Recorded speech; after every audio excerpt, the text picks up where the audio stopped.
Boston's Chinatown, known for its restaurants, shops, tradition. I like that it's a very close-knit community. The fabric of the community is made up of a lot of working families. But as new people arrive in Boston and the cost of living rises, Chinatown finds itself at a tipping point. A lot's changing, I mean, I can't even begin to list the kind of changes that we've gone through. It has been a place for immigrants and Chinese families who actually live in Chinatown out of necessity. The Chinese restaurants, the grocery stores, the social service agencies, the health centers that actually serve the Chinese American community. If people who need those services around Chinatown can't stay, so we're losing, its cultural character slowly.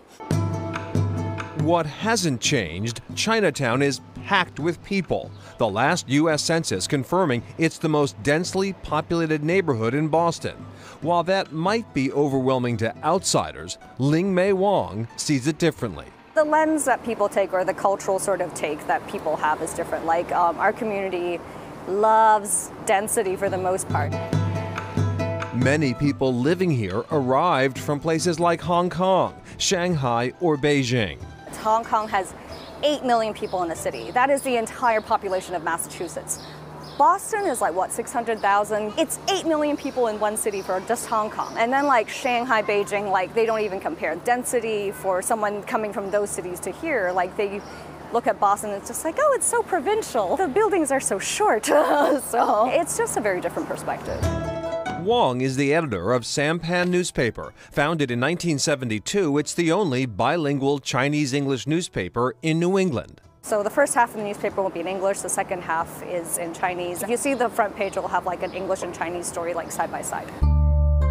The bi-weekly newspaper is free and has a circulation of 24,000. Wong says that number doubles in online readers. The paper has covered the changes Chinatown has seen over the years. The streetscape has gotten a lot safer and more welcoming for families and things like that, but it's also become a lot more expensive to live here. Though the cost of living continues to soar, new Chinese immigrants still find the language and culture of Chinatown welcoming. Many get their introduction to the city at the Boston Chinatown Neighborhood Center. We aim to build pathways to brighter futures for immigrants and their families in Greater Boston. We've tried our best to be responsive to the needs of the community, to develop innovative programs that really kind of support families as they make their way in a new country.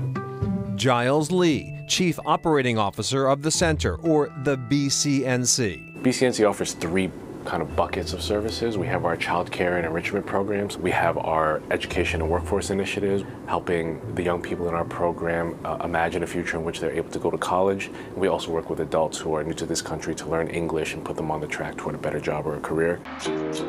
In 2017, the BCNC opened the POW Art Center.